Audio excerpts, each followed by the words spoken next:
ਬੇਹੱਦ ਦੁੱਖ ਦੇ ਨਾਲ ਅੱਜ ਇੱਕ ਖਬਰ ਜਿਹੜੀ ਅਸੀਂ ਤੁਹਾਡੇ ਨਾਲ ਸਾਂਝੀ ਕਰ ਰਹੇ ਹਾਂ ਕਿ ਇਸ ਤਰ੍ਹਾਂ ਦੀਆਂ ਘਟਨਾਵਾਂ ਵੇਖ ਸੁਣ ਕੇ ਇੰਜ ਲੱਗਦਾ ਹੈ ਕਿ ਜਿਵੇਂ ਸੰਵੇਦਨਹੀਨਤਾ ਖਤਮ ਹੋ ਗਈ ਹੈ ਸਾਡੀ ਸਰਕਾਰ ਦੀ, ਸਾਡੇ ਪ੍ਰਸ਼ਾਸਨ ਦੀ। ਔਰ ਸਾਡੇ ਕੈਮਰੇ ਦੀ ਅੱਖ ਨਾਲ ਵੇਖ ਰਹੇ ਹੋ ਕਿ ਪਿੰਡ ਨਿੱਕੋਸਰਾਂ ਥਾਣਾ ਡੇਰਾ ਬਾਬਾ ਨਾਨਕ ਦੇ ਵਿੱਚ ਇੱਕ ਝਗੜਾ ਹੋਇਆ ਔਰ ਨਰਿੰਦਰ ਸਿੰਘ ਨਾਂ ਦੇ ਇੱਕ ਨੌਜਵਾਨ ਦੀ ਉੱਥੇ ਮੌਤ ਹੋ ਗਈ ਹੈ। ਔਰ ਇਨਸਾਫ ਲੈਣ ਦੇ ਲਈ ਪੂਰੇ ਪਿੰਡ ਵਾਲੇ, ਪਰਿਵਾਰ ਵਾਲੇ ਔਰ ਕੁਝ ਕਿਸਾਨ ਜਥੇਬੰਦੀਆਂ ਵੀ ਨਾਲ ਰਲ ਕੇ ਤੇ ਥਾਣੇ ਦੇ ਸਾਹਮਣੇ ਡੈੱਡ ਬੋਡੀ ਰੱਖ ਕੇ ਤੇ ਇਨਸਾਫ ਲਈ ਗੁਹਾਰ ਲਾ ਰਹੇ ਆ। ਇਹ ਹੁਣ ਨਿੱਤ ਦੀ ਗੱਲ ਹੋ ਗਈ ਹੈ ਕਿ ਹੁਣ ਇਨਸਾਫ ਇਸੇ ਤਰ੍ਹਾਂ ਹੀ ਮਿਲਿਆ ਕਰੂ। ਇਹ ਕੋਈ ਅੱਜ ਨਵਾਂ ਕੇਸ ਨਹੀਂ ਹੈ ਕਿ ਇਹ ਸੜਕ ਦੇ ਉੱਤੇ ਜਾਂ ਥਾਣੇ ਦੇ ਸਾਹਮਣੇ ਲਾਸ਼ ਰੱਖ ਕੇ ਤੇ ਪਰਿਵਾਰ ਵੱਲੋਂ ਜਾਂ ਇਲਾਕੇ ਦੇ ਮੋਹਤਬਰ ਬੰਦਿਆਂ ਵੱਲੋਂ ਇਸ ਗੱਲ ਦਾ ਮੁਜ਼ਾਹਰਾ ਕੀਤਾ ਜਾ ਰਿਹਾ, ਰੋਸ ਮੁਜ਼ਾਹਰਾ ਕੀਤਾ ਜਾ ਰਿਹਾ ਕਿ ਸਾਨੂੰ ਇਨਸਾਫ ਚਾਹੀਦਾ। ਪਤਾ ਨਹੀਂ ਕਿੱਥੇ ਸੰਵੇਦਨਹੀਨਤਾ ਜਿਹੜੀ ਹੈ, ਇਹਨਾਂ ਦੀ ਸੰਵੇਦਨਸ਼ੀਲਤਾ ਜਿਹੜੀ ਹੈ ਪੁਲਿਸ ਵਾਲਿਆਂ ਦੀ, ਪ੍ਰਸ਼ਾਸਨ ਦੀ, ਸਰਕਾਰ ਦੀ ਕਿੱਥੇ ਚਲੇ ਗਈ ਆ ਕਿ ਅੱਜ ਪੂਰਾ ਪਰਿਵਾਰ, ਮੈਂ ਇਹ ਗੱਲ ਬੜੇ ਦੁੱਖ ਨਾਲ, ਮੈਨੂੰ ਬੇਹੱਦ ਦੁੱਖ ਹੋ ਰਿਹਾ ਇਹ ਗੱਲ ਕਰਦਿਆਂ ਕਿ ਕੱਲ੍ਹ ਚੌਥਾ ਸੀ, 4 ਦਿਨ ਸੀ, ਕੱਲ੍ਹ 21 ਤਰੀਕ ਦਾ ਇਹ ਹਾਦਸਾ ਵਾਪਰਿਆ ਜਦੋਂ ਨਰਿੰਦਰ ਸਿੰਘ ਦੀ ਮੌਤ ਹੋਈ ਹੈ ਇੱਕ ਝਗੜੇ ਦੇ ਵਿੱਚ। ਤੇ ਚੌਥੇ ਦੇ ਉੱਤੇ ਸਾਡੇ ਇੱਕ ਰਸਮ ਚੌਥਾ ਹੁੰਦੀ ਆ ਜਿਹਦੇ ਵਿੱਚ ਪਰਿਵਾਰ ਵੱਲੋਂ ਜਿਹੜੇ ਦੁੱਖ ਸਾਂਝਾ ਕਰਨ ਆਏ ਹੁੰਦੇ ਨੇ ਲੰਗਰ ਪਾਣੀ ਛਕਾਇਆ ਜਾਂਦਾ। ਔਰ ਇਹ ਚੌਥੇ ਦੀ ਰਸਮ ਥਾਣੇ ਦੇ ਸਾਹਮਣੇ ਕਰ ਰਹੇ ਸੀ, ਇੱਥੇ ਹੀ ਲੰਗਰ ਪਾਣੀ ਛਕਿਆ, ਇੱਥੇ ਹੀ ਸਾਰਾ ਕੁਝ ਹੋਇਆ। ਔਰ ਲਾਸ਼ ਤੁਹਾਡੇ ਸਾਹਮਣੇ ਆ ਕਿ ਥਾਣੇ ਦੇ ਬੂਹੇ ਦੇ ਅੱਗੇ ਪਈ ਆ। ਪੁਲਿਸ ਅਧਿਕਾਰੀ ਕੀ ਭਰੋਸਾ ਦੇ ਰਹੇ ਆ, ਉਹਨਾਂ ਨਾਲ ਵੀ ਜਲਦੀ ਗੱਲ ਕਰਦੇ ਆ ਕਿ ਉਹ ਕੀ ਕਹਿਣਾ ਚਾਹੁੰਦੇ ਆ, ਹੁਣ ਤੱਕ ਦੀ ਉਹਨਾਂ ਦੀ ਕੀ ਕਾਰਗੁਜ਼ਾਰੀ ਆ, ਕਿੰਨੇ ਬੰਦੇ ਗ੍ਰਿਫਤਾਰ ਕੀਤੇ ਆ ਤੇ ਕਿੰਨੇ ਜਿਹੜੇ ਆ ਦੋਸ਼ੀ ਨਾਮਜ਼ਦ ਕੀਤੇ ਆ। ਇਸ ਵਕਤ ਜਿਹੜਾ ਮ੍ਰਿਤਕ ਨਰਿੰਦਰ ਸਿੰਘ ਆ, ਉਹਨਾਂ ਦੇ ਭਾਬੀ ਜੀ ਜਿਹੜੇ ਕਿ ਮੌਕੇ 'ਤੇ ਮੌਜੂਦ ਸਨ, ਉਹਨਾਂ ਨਾਲ ਗੱਲ ਕਰਦੇ ਆ ਕਿ ਸਾਰਾ ਕੁਝ ਕਿਵੇਂ ਤੇ ਕੀ ਕੁਝ ਹੋਇਆ। ਭੈਣ ਜੀ, ਤੁਸੀਂ ਉਸ ਵਕਤ ਮੌਕੇ 'ਤੇ ਮੌਜੂਦ ਸੀ? ਹਾਂਜੀ। ਕੀ ਕੁਝ ਹੋਇਆ, ਕਿਹੜੀ ਗੱਲੋਂ ਝਗੜਾ ਹੋਇਆ ਜੀ? ਝਗੜਾ ਕੋਈ ਮਾਮੂਲੀ ਜਿਹਾ ਤਕਰਾਰ ਆ ਕਿਉਂਕਿ ਇਹਨਾਂ ਦਾ ਪਿੱਛੋਂ ਇਹਨੇ ਪੋਲਟਰੀ ਫਾਰਮ ਖੋਲ੍ਹਿਆ ਹੋਇਆ ਸੀ ਜੀ। ਉਹਦੇ ਤੋਂ ਸਾਲ ਕੁ ਤੋਂ ਰੰਜਿਸ਼ ਚੱਲਦੀ ਆਉਂਦੀ ਸੀ ਤੇ ਇੱਕ ਦੋ ਵਾਰੀ ਇਹਨਾਂ ਨੇ ਉਹਦੇ ਚੂਚਿਆਂ ਨੂੰ ਮਤਲਬ ਕਿ ਦਵਾਈ ਵੀ ਪਾ ਦਿੱਤੀ ਜੀ। ਤੇ ਉਹਦਾ ਤੋਂ ਬਹਿ ਕੇ ਕਹਿ ਦੇਣਾ ਕਿ ਕੋਈ ਨਹੀਂ, ਕੋਈ ਕੁਦਰਤੀ ਬਿਮਾਰੀ ਕਾਰਨ ਮਰ ਗਏ ਹੈ ਨਾ, ਤੇ ਬਹਿ ਕੇ ਨਿਪਟਾ ਦੇਣਾ, ਠੰਡਿਆਂ ਕਰ ਲੈਣਾ ਇੱਕ ਦੂਜੇ ਨੂੰ। ਇਸ ਵਾਰ ਸਾਡੇ ਘਰੇ ਹੋਰ ਕੋਈ ਨਹੀਂ ਸੀ, ਮੇਰੀ ਰਹਿਸ਼ ਉੱਪਰ ਆ, ਮੈਂ ਬਾਹਰ ਕੱਪੜੇ ਸੁੱਕਣੇ ਪਾਉਣ ਨਿਕਲੀ ਆ ਤੇ ਮੈਂ ਦੇਖਿਆ ਕਿ ਰੌਲਾ ਪੈ ਰਿਹਾ, ਮੈਂ ਉੱਥੇ ਗਈ ਆ। ਤੇ ਜਦੋਂ ਜਾ ਕੇ ਦੇਖਿਆ ਤੇ ਨਰਿੰਦਰ ਸਿੰਘ ਮੋਬਾਈਲ ਫੋਨ ਨੂੰ ਮਤਲਬ ਕਿ ਫੋਨ ਕਰਦਾ ਆ ਰਿਹਾ ਸੀ। ਤੇ ਇਹਨਾਂ ਦਾ ਬਲਕਾਰ ਸਿੰਘ ਜੋ ਆ, ਉਹਦਾ ਇੱਕ ਜਵਾਈ ਦਲੇਰ ਸਿੰਘ ਇਹਨਾਂ ਕੋਲ ਆਇਆ। ਉਹਨੇ ਸਾਡੇ ਪਿੰਡ ਬੈ ਜ਼ਮੀਨ ਲੈ ਰੱਖੀ ਆ ਸਹੁਰਿਆਂ ਦੇ ਨਾਲ। ਤੇ ਇਹਨਾਂ ਦਾ ਕੋਈ ਮਤਲਬ ਕਿ ਪਹਿਲਾਂ ਮੈਨੂੰ ਨਹੀਂ ਪਤਾ ਕਿ ਵੀ ਚਲੋ ਕੋਈ ਪਾਣੀ ਦਾ ਵੀ ਹੋ ਸਕਦਾ ਵਿੱਚ, ਵੀ ਜਿਸ ਤਰ੍ਹਾਂ ਪਾਣੀ ਲਾਉਣ ਤੋਂ ਵੀ ਚਲੋ ਹੋ ਹੀ ਜਾਂਦੀ ਗੱਲਬਾਤ। ਤਾਇਆ ਉਹਦਾ ਕੋਈ ਬੇਟਾ ਨਹੀਂ ਤੇ ਉਹਦੀ ਪੈਲੀ ਨਰਿੰਦਰ ਸਿੰਘ ਨੇ ਠੇਕੇ ਤੇ ਲਈ ਸੀਗੀ ਜੀ। ਤੇ ਇਸ ਗੱਲੋਂ ਵੀ ਕਹਿੰਦੇ ਆ ਕਿ ਚਲੋ ਪਾਣੀ ਦੀ ਮਾੜੀ ਮੋਟੀ ਗੱਲ ਸੀ, ਕੋਈ ਖਾਸ ਵੱਡੀ ਗੱਲ ਨਹੀਂ ਜਿਹਦੇ ਤੋਂ ਕਤਲ ਕੀਤਾ ਗਿਆ ਵਾ। ਤੇ ਇਹਦੇ ਜਵਾਈ ਨੇ, ਬਲਕਾਰ ਸਿੰਘ ਨੇ, ਤੇ ਇਹਦੇ ਜਵਾਈ ਦਲੇਰ ਸਿੰਘ ਨੇ ਲਲਕਾਰਾ ਮਾਰਿਆ ਵਾ ਕਿ ਇਹਨੂੰ ਫੜ ਲਓ, ਅੱਜ ਇਹਦਾ ਕੰਮ ਮੁਕਾ ਹੀ ਦੇਈਏ। ਤੇ ਜਦ ਕਿ ਪ੍ਰਭਜੀਤ ਸਿੰਘ ਦੀ ਵਹੁਟੀ ਭੱਜੀ ਆਈ ਆ ਕੋਈ ਹਥਿਆਰ ਲੈ ਕੇ, ਮੈਂ ਵੀ ਭੱਜੀ ਜਾ ਰਹੀ ਸੀ ਪਰ ਮੈਂ ਵੇਖ ਨਹੀਂ ਸਕੀ ਕੀ ਸੀ ਉਹ। ਤੇ ਪ੍ਰਭਜੀਤ ਸਿੰਘ ਮੁੱਖ ਦੋਸ਼ੀ ਆ, ਉਹਨੇ ਪਹਿਲਾ ਵਾਰ ਕੀਤਾ, ਦੂਜਾ ਵਾਰ ਉਹਦੇ ਭਰਾ ਜਗਜੀਤ ਸਿੰਘ ਨੇ ਕੀਤਾ ਵਾ। ਇੱਕ ਇਹਨਾਂ ਦਾ ਦੋਸਤ ਟਰੈਕਟਰ ਲੈ ਕੇ ਆਇਆ ਇਹ ਕੱਦੂ ਕਰਨ ਲਈ, ਉਹ ਮੈਂ ਨਹੀਂ ਵੇਖ ਸਕੀ ਕਿ ਉਹ ਭੱਜ ਗਿਆ ਜਾਂ ਕੀ ਹਿਸਾਬ ਕਿਤਾਬ ਆ ਨਾ, ਕਿ ਉਹ ਕਿਹੜਾ ਦੋਸਤ ਸੀ ਕਿਹੜਾ ਨਹੀਂ, ਉਹ ਹੀ ਜਾਣਦੇ ਆ। ਮੈਂ ਉਸ ਟਾਈਮ ਕੱਲੀ ਉੱਥੇ ਸੀ। ਜਦੋਂ ਮੈਂ ਇੰਨਾ ਹਾਦਸਾ ਆਪਣੇ ਅੱਖੀਂ ਵਾਪਰਿਆ ਵੇਖਿਆ ਤੇ ਮੈਨੂੰ ਹਿੰਮਤ ਹੀ ਨਹੀਂ ਹੋਈ ਕਿ ਮੈਂ ਕੀ ਮਤਲਬ ਸਾਡੇ ਨਾਲ ਕੀ ਹੋ ਗਿਆ। ਮਤਲਬ ਕਿਸ ਚੀਜ਼ ਦਾ ਪਹਿਲਾ ਵਾਰ ਕਿੰਨੇ, ਪ੍ਰਭਜੀਤ ਸਿੰਘ ਨੇ ਕੀਤਾ ਤੇ ਦੂਜਾ ਕਿੰਨੇ ਕੀਤਾ? ਕਈਆਂ ਨਾਲ ਵਾਰ ਕੀਤੇ ਗਏ। ਕਈਆਂ ਨਾਲ ਵਾਰ ਕੀਤੇ। ਮਤਲਬ ਪਹਿਲੀ ਵਾਰੀ ਉਹ ਡਿੱਗ ਪਿਆ ਤੇ ਉਸ ਤੋਂ ਬਾਅਦ ਫਿਰ ਕਈਆਂ ਦੇ ਨਾਲ ਵਾਰੇ। ਜਦੋਂ ਫੋਨ ਕਰਦਾ ਆ ਰਿਹਾ ਸੀ ਤੇ ਪ੍ਰਭਜੀਤ ਸਿੰਘ ਨੇ ਪਿੱਛੋਂ ਦੀ ਵਾਰ ਕੀਤਾ ਤੇ ਉਹ ਡਿੱਗ ਗਿਆ। ਤੇ ਪ੍ਰਭਜੀਤ ਸਿੰਘ ਨੇ ਉਹਨੂੰ ਮਤਲਬ ਕਿ ਉਦੋਂ ਢਾਹ ਲਿਆ ਜਿਸ ਤਰ੍ਹਾਂ, ਤੇ ਉਹਦਾ ਦੂਜਾ ਭਰਾ ਆਇਆ ਤੇ ਉਹਨੇ ਦੂਜਾ ਟੱਪ ਮਾਰ ਦਿੱਤਾ। ਮੈਂ ਬੜਾ ਡੱਕਣ ਦੀ ਕੋਸ਼ਿਸ਼ ਕੀਤੀ ਪਰ ਮੈਂ ਨਹੀਂ ਡੱਕ ਪਾਈ ਉਹਨੂੰ। ਤੇ ਇਸ ਕਰਕੇ ਸਾਨੂੰ ਇਨਸਾਫ ਚਾਹੀਦਾ। ਅੱਜ 5 ਦਿਨ ਹੋ ਗਏ ਨੇ, ਸਾਨੂੰ ਕੋਈ ਇਨਸਾਫ ਨਹੀਂ ਮਿਲ ਰਿਹਾ। ਪੁਲਿਸ ਕਹਿੰਦੀ ਹੈ ਕਿ ਅਸੀਂ ਬੰਦੇ ਅਰੈਸਟ ਕਰ ਰਹੇ, ਪਰ ਸਾਨੂੰ ਅਜੇ ਤੱਕ ਇੱਕ ਸਿਰਫ ਉਹਨਾਂ ਦਾ ਡੈਡੀ ਜੋ ਪਹਿਲੇ ਦਿਨ ਦਾ ਅਰੈਸਟ ਹੋਇਆ ਵਾ। ਜੇ ਪੁਲਿਸ ਚਾਹਵੇ ਤੇ ਉਹਦੇ ਡੈਡੀ ਥਰੂ ਸਭ ਕੁਛ ਹੀ ਕਰ ਸਕਦੀ ਹੈ ਕਿਉਂਕਿ ਉਹਨਾਂ ਕੋਲ। ਭੈਣ ਜੀ, ਪੁਲਿਸ ਵਾਲੇ ਦਾਅਵਾ ਕਰ ਰਹੇ ਆ ਕਿ ਅਸੀਂ ਮੁੱਖ ਦੋਸ਼ੀ ਨੂੰ ਗ੍ਰਿਫਤਾਰ ਕਰ ਲਿਆ, ਜਦ ਕਿ ਸਾਨੂੰ ਤੇ ਕੋਈ ਅਜੇ ਕੋਈ ਮਤਲਬ ਕਿ ਕੋਈ ਮਸਲਾ ਹੱਲ ਹੁੰਦਾ ਨਹੀਂ ਲੱਗਦਾ ਪਿਆ। ਤੁਹਾਨੂੰ ਲੱਗਦਾ ਨਹੀਂ ਜਿਹੜਾ ਬੰਦਾ ਅੰਦਰ ਗ੍ਰਿਫਤਾਰ ਆ ਉਹਨਾਂ ਦਾ ਬਾਪ, ਉਹ ਮੁੱਖ ਦੋਸ਼ੀ ਉਹ ਨਹੀਂਗਾ, ਮੁੱਖ ਦੋਸ਼ੀ ਕੋਈ ਹੋਰ ਹੈ? ਜਿਹੜਾ ਪ੍ਰਭਜੀਤ ਸਿੰਘ ਦਾ ਪਿਓ ਅੰਦਰ ਗ੍ਰਿਫਤਾਰ ਆ ਉਹ ਮੁੱਖ ਦੋਸ਼ੀ ਨਹੀਂ ਆ। ਮੁੱਖ ਦੋਸ਼ੀ ਪ੍ਰਭਜੀਤ ਸਿੰਘ ਫੌਜੀ ਹੀ ਹੈ, ਜਿੰਨੇ ਕਿ ਪਹਿਲਾ ਵਾਰ ਮੇਰੇ ਦੇਰ ਤੇ ਕਈ ਦੇ ਟੱਪ ਦਾ ਕੀਤਾ ਵਾ। ਸਾਨੂੰ ਉਹ ਸਾਰੇ ਦੋਸ਼ੀ ਅਰੈਸਟ ਚਾਹੀਦੇ ਆ, ਪ੍ਰਭਜੀਤ ਸਮੇਤ। ਪੁਲਿਸ ਆਪਣੇ ਮਤਲਬ ਕਿ ਪੱਲਾ ਝਾੜਦੀ ਹੋਈ ਇਹ ਕਹਿ ਰਹੀ ਕਿ ਉਹਦਾ ਡੈਡੀ ਦੋਸ਼ੀ, ਜਦ ਕਿ ਦੇਖਿਆ ਤੇ ਮੈਂ ਕਤਲ ਹੁੰਦਾ ਪੁਲਿਸ ਨੇ ਥੋੜੀ ਦੇਖਿਆ ਵਾ। SHO ਸਾਹਿਬ ਥੋੜੀ ਉੱਥੇ ਗਏ ਮੌਕੇ ਤੇ, ਸਾਡੇ ਤੇ ਹੁੰਦਿਆਂ ਸਾਡਾ ਬੰਦਾ ਮਾਰਿਆ ਗਿਆ। ਮੁੱਖ ਦੋਸ਼ੀ ਪ੍ਰਭਜੀਤ ਸਿੰਘ ਹੈ, ਜਦ ਤੱਕ ਮੁੱਖ ਦੋਸ਼ੀ ਪ੍ਰਭਜੀਤ ਸਿੰਘ ਗ੍ਰਿਫਤਾਰ ਨਹੀਂ ਹੋ ਜਾਂਦਾ ਸਾਰੇ ਹੀ ਮਤਲਬ ਕਿ ਕਾਤਲਾਂ ਸਮੇਤ ਅਸੀਂ ਇੱਥੋਂ ਡੈੱਡ ਬੋਡੀ ਨਹੀਂ ਚੁੱਕਾਂਗੇ ਜਦ ਤੱਕ ਸਾਨੂੰ ਇਨਸਾਫ ਨਹੀਂ ਮਿਲੇਗਾ। ਕਿਉਂ ਲੱਗਦਾ ਤੁਹਾਨੂੰ ਇਸ ਤਰ੍ਹਾਂ ਵੀ ਪੁਲਿਸ ਜਿਹੜਾ ਪੱਖਪਾਤ ਕਰ ਰਹੀ ਆ ਜਾਂ ਤੁਹਾਨੂੰ ਇਨਸਾਫ ਨਹੀਂ ਦੇਗੀ? ਤੁਹਾਨੂੰ ਕਿਉਂ ਇਹ ਇੱਥੇ ਬਹਿਣਾ ਪੈ ਰਿਹਾ? ਕਿਉਂਕਿ ਵੇਖੋ ਕਈ ਵਾਰੀ ਪੁਲਿਸ ਨੂੰ ਆਪਣੀ ਕਾਰਵਾਈ ਦੇ ਵਿੱਚ 2-4 ਦਿਨ ਲੱਗਦੇ ਵੀ ਆ ਵੀ ਜੇ ਬੰਦੇ ਭਗੌੜੇ ਹੋ ਜਾਣ ਉਹਨਾਂ ਨੂੰ ਅਰੈਸਟ ਕਰਨ ਦੇ ਲਈ। ਕਿੰਨੇ ਦਿਨ ਦਾ ਟਾਈਮ ਮੰਗ ਰਹੀ ਹੈ ਪੁਲਿਸ ਤੁਹਾਡੇ ਕੋਲ? ਸਾਨੂੰ ਅੱਜ 5 ਦਿਨ ਹੋ ਚੁੱਕੇ ਆ, ਪੁਲਿਸ ਅਜੇ ਵੀ 5 ਦਿਨ ਦਾ ਹੋਰ ਟਾਈਮ ਮੰਗ ਰਹੀ ਹੈ ਕਿਉਂਕਿ ਪੁਲਿਸ ਪਹਿਲੇ ਦਿਨ ਤੋਂ ਵੀ 5 ਦਿਨ ਹੀ ਮੰਗੇ ਸੀ। ਹਾਂਜੀ, ਪਹਿਲੇ 5 ਦਿਨ ਕੀ ਪੁਲਿਸ ਸੁੱਤੀ ਰਹੀ? ਸਾਡੇ ਘਰ ਤਮਾਸ਼ਾ ਦੇਖਣ ਜਾਂਦੇ ਸੀ DIG ਸਮੇਤ ਸਭ। ਜਦੋਂ ਕਿ SHO ਖੁਦ ਸਾਨੂੰ ਭਰੋਸਾ ਦਿਵਾਉਂਦਾ ਰਿਹਾ, ਅਸੀਂ 4 ਦਿਨ ਲਾਸ਼ ਨੂੰ ਘਰ ਰੱਖ ਕੇ ਬਹਿ ਰਹੇ ਹਾਂ ਕਿ ਦੋਸ਼ੀ ਜਲਦ ਗ੍ਰਿਫਤਾਰ ਹੋ ਜਾਣਗੇ, ਜਲਦ ਗ੍ਰਿਫਤਾਰ ਹੋ ਜਾਣਗੇ।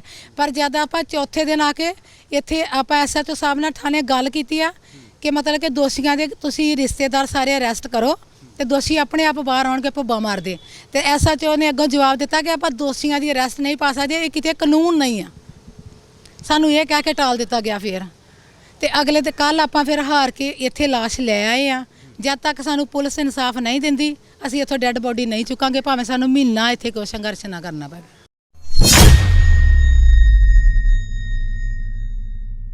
ਕਿ ਇੱਕ ਪੁਲਿਸ ਅਧਿਕਾਰੀ ਕਹਿ ਰਿਹਾ ਕਿ ਉਹਨਾਂ ਪੇਸ਼ ਹੋ ਜਾਣੇ ਨੇ, ਇਹਦਾ ਮਤਲਬ ਕਿਤੇ ਨਾ ਕਿਤੇ ਇਹਨਾਂ ਦਾ ਕਮਿਊਨੀਕੇਸ਼ਨ ਹੈਗਾ ਹੈ ਨਾ, ਕਿਤੇ ਨਾ ਕਿਤੇ ਕਮਿਊਨੀਕੇਸ਼ਨ ਹੈ। ਉਸ ਕਮਿਊਨੀਕੇਸ਼ਨ ਦੇ ਆਧਾਰ ਤੇ ਉਹਨਾਂ ਨੇ ਬੋਲਿਆ ਤਾਂ ਸੀਗਾ ਠੀਕ ਹੈ ਕੱਲ ਨੂੰ ਉਹਨਾਂ ਨੇ ਪੇਸ਼ ਹੋਣਾ ਜਾਂ ਰਾਤ ਪੇਸ਼ ਹੋਣਾ, ਹੁਣੇ ਆ ਜਾਣਾ, ਅਸੀਂ ਹੁਣੇ ਜਾਂਦੇ ਹਾਂ। ਅਸੀਂ ਤਾਂ ਇੱਥੇ ਸਿਰਫ ਇਨਸਾਫ ਵਾਸਤੇ ਬੈਠੇ ਹਾਂ। ਅਸੀਂ ਤਾਂ ਜਿਹੜੇ ਮੁਜਰਮ ਨੇ, ਦੋਸ਼ੀ ਨੇ, ਉਹਨਾਂ ਦੀ ਅਰੈਸਟ ਵਾਸਤੇ ਬੈਠੇ, ਉਹਨਾਂ ਨੂੰ ਤੁਸੀਂ ਗ੍ਰਿਫਤਾਰ ਕਰੋ, ਸਹੀ ਕਾਰਵਾਈ ਕਰੋ। ਐਕਚੁਅਲੀ ਸਾਡੇ ਕੋਲ ਜੋ ਗੱਲ ਆਈ ਸੀ ਪਰਿਵਾਰ ਤੋਂ ਵੀ ਵੱਖਰੇ ਤੌਰ ਤੇ, ਉਹ ਇਹ ਆਈ ਸੀ ਕਿ ਜਿਹੜੇ ਦੋਸ਼ੀ ਨੇ ਉਹ ਕਿਸੇ ਹੋਰ ਹਸਪੀਟਲ 'ਚ ਐਡਮਿਟ ਹੋ ਕੇ ਤੇ ਕ੍ਰਾਸ ਪਰਚਾ ਕਰਵਾਉਣ ਦੀ ਕੋਸ਼ਿਸ਼ ਕਰ ਰਹੇ। ਅਸੀਂ ਤੇ ਹੈਰਾਨ ਆ, ਮਰਡਰ ਦੇ ਅਗੇਂਸਟ ਕੀ ਕਰਾ ਲੈਣਗੇ ਉਹ? ਇਹ ਕੋਈ ਛੱਬੀਆਂ ਦੇ ਬਣੀਆਂ ਹੀ ਨਹੀਂ। ਮੇਰੀ ਬੇਨਤੀ ਆ ਕਿ ਕੇਸ ਨੂੰ ਖਰਾਬ ਕਰਨ ਵਾਸਤੇ 1-2 ਛੱਬੀਆਂ ਬਣਾ ਕੇ ਲੈ ਆਉਣਗੇ, ਫਿਰ ਪ੍ਰੈਸ਼ਰਾਈਜ਼ ਕਰਨਗੇ ਪਰਿਵਾਰ ਨੂੰ, ਹੈ ਨਾ। ਤੇ ਜਿੱਦਾਂ ਪਹਿਲਾਂ ਹੀ ਉਹ ਭੈਣ ਜੀ ਦੱਸ ਗਏ ਨੇ ਕਿ ਪੋਲੀਟੀਕਲ ਦਬਾਅ ਜਿਹੜਾ ਉਹ ਹੈਗਾ।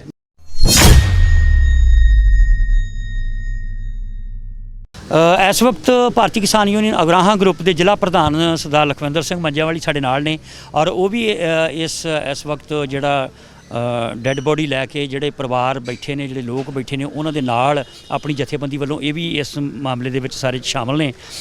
ਲਖਵਿੰਦਰ ਸਿੰਘ ਜੀ, ਇੱਕ ਕਿਸਾਨ ਜਥੇਬੰਦੀ ਦੇ ਆਗੂ ਹੋਣ ਦੇ ਨਾਤੇ ਤੁਸੀਂ ਇਸ ਪਰਿਵਾਰ ਨਾਲ ਆਣ ਕੇ ਖੜੇ ਹੋ, ਕੀ ਲੱਗਦਾ ਪ੍ਰਸ਼ਾਸਨ ਦਾ ਕੀ ਰਵੱਈਆ?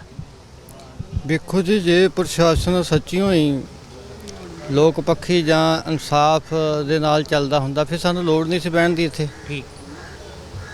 ਇਸ ਕਰਕੇ ਮਰਡਰ ਹੋਏ ਨੂੰ ਅੱਜ 5 ਦਿਨ ਹੋ ਗਏ ਆ, ਅਜੇ ਤੱਕ ਮਤਲਬ ਜਿਹੜੇ ਦੋਸ਼ੀ ਆ ਉਹ ਫੜੇ ਨਹੀਂ ਗਏ। ਪਰਿਵਾਰ ਜਿਹੜਾ ਉਹਨੇ ਸਾਡੇ ਅੱਗੇ ਗੁਹਾਰ ਲਾਈ ਵੀ ਸਾਡੀ ਸੁਣਵਾਈ ਨਹੀਂ ਹੋ ਰਹੀ, ਵੀ ਸਾਡੀ ਹਮਾਇਤ ਕੀਤੀ ਜਾਵੇ, ਸਾਨੂੰ ਇਨਸਾਫ ਦਿਵਾਇਆ ਜਾਵੇ। ਉਹਦਾ ਕਰਕੇ ਸਾਡਾ ਜੋ ਜਥੇਬੰਦੀਆਂ ਦਾ ਮਤਲਬ ਜਿਹਨੂੰ ਕਹਿੰਦੇ ਆ ਵੀ ਸਾਡਾ ਮਤਲਬ ਕਿਵੇਂ ਇਨਸਾਫ ਲੈਣਾ, ਇਨਸਾਫ ਜਿਹੜਾ ਅੱਜ ਲੈਣਾ ਪੈਂਦਾ, ਇਨਸਾਫ ਮਿਲਦਾ ਨਹੀਂ। ਇਸ ਕਰਕੇ ਅਸੀਂ ਇਹ ਡੈੱਡ ਬੋਡੀ ਲੈ ਕੇ ਇੱਥੇ ਆਏ ਹਾਂ ਵੀ ਜਿੰਨਾ ਚਿਰ ਤੱਕ ਉਹ ਮੁੱਖ ਜਿਹੜੇ ਦੋਸ਼ੀ ਆ ਉਹਨਾਂ ਨੂੰ ਗ੍ਰਿਫਤਾਰ ਨਹੀਂ ਕਰਦੀ ਪੁਲਿਸ, ਉਹਨਾਂ ਚਿਰ ਤੱਕ ਸਾਡਾ ਇਹ ਮੋਰਚਾ, ਉਹਨਾਂ ਚਿਰ ਤੱਕ ਇਹ ਜਿਹੜਾ ਰੋਸ ਧਰਨਾ ਇਹ ਜਾਰੀ ਰਹੂਗਾ।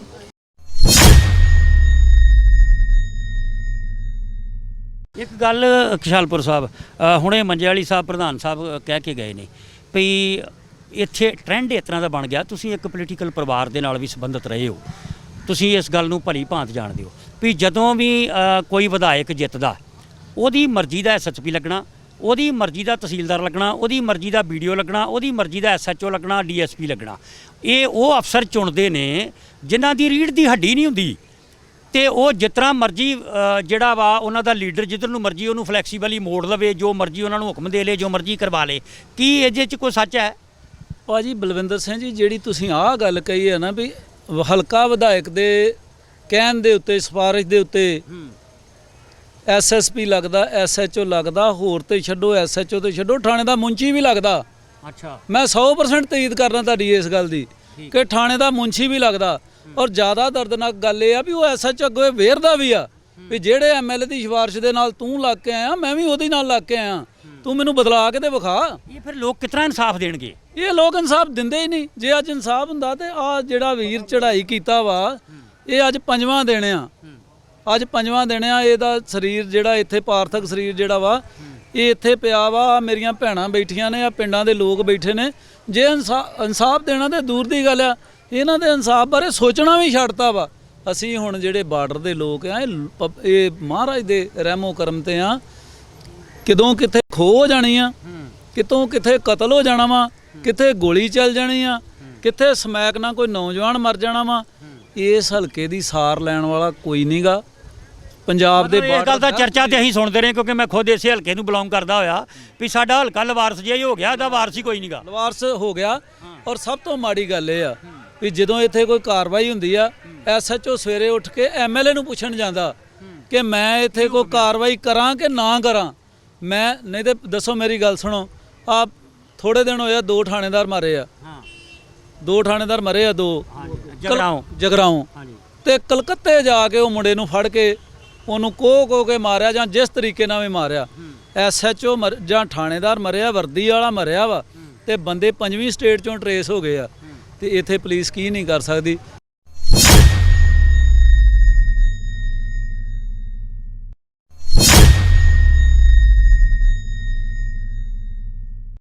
ਇਸ ਵਕਤ ਸਾਡੇ ਨਾਲ ਨੇ ਜੀ ਥਾਣਾ ਡੇਰਾ ਬਾਬਾ ਨਾਨਕ ਦੇ SHO ਸਰਦਾਰ ਅਵਤਾਰ ਸਿੰਘ ਜੀ, ਜਿਨ੍ਹਾਂ ਦੇ ਬਾਰੇ ਅਕਸਰ ਇਹ ਗੱਲ ਕਹੀ ਜਾਂਦੀ ਹੈ ਕਿ ਬੜੇ ਫਰਜ਼ਸ਼ਨਾਸ ਅਫਸਰ ਆ। SHO ਸਾਹਿਬ, ਇੱਕ ਫਰਜ਼ਸ਼ਨਾਸ ਅਫਸਰ ਲਈ ਇੱਕ ਮਿਹਣਾ ਵਾ ਇਸ ਤਰ੍ਹਾਂ ਲਾਸ਼ ਜਿਹੜੀ ਆ ਥਾਣੇ ਦੇ ਅੱਗੇ ਪਈ ਹੋਣੀ।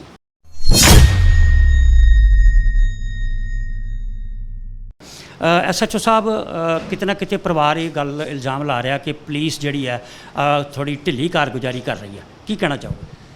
ਸਾਨੂੰ ਜਦੋਂ ਇਨਫੋਰਮੇਸ਼ਨ ਮਿਲੀ, ਅਸੀਂ ਉਹਦੇ ਮਦਈ ਜਿਹੜਾ ਨਿਰਮਲ ਸਿੰਘ ਆ, ਮਰਨ ਵਾਲੇ ਦਾ ਬ੍ਰਦਰ ਆ ਸਕਾ, ਉਹਦੇ ਬਿਆਨਾਂ ਤੇ ਅਸੀਂ ਮੁਕੱਦਮਾ ਦਰਜ ਰਜਿਸਟਰ ਕਰਕੇ 22 ਤਰੀਕ ਨੂੰ ਮੁਕੱਦਮਾ ਦਰਜ ਰਜਿਸਟਰ ਕੀਤਾ ਤੇ 22 ਨੂੰ ਅਸੀਂ ਦੋਸ਼ੀਆਂ ਨੂੰ ਜਿਹੜੀ ਆ ਅਰੈਸਟ ਪਾਤੀ, ਬਲਕਾਰ ਸਿੰਘ ਦੀ।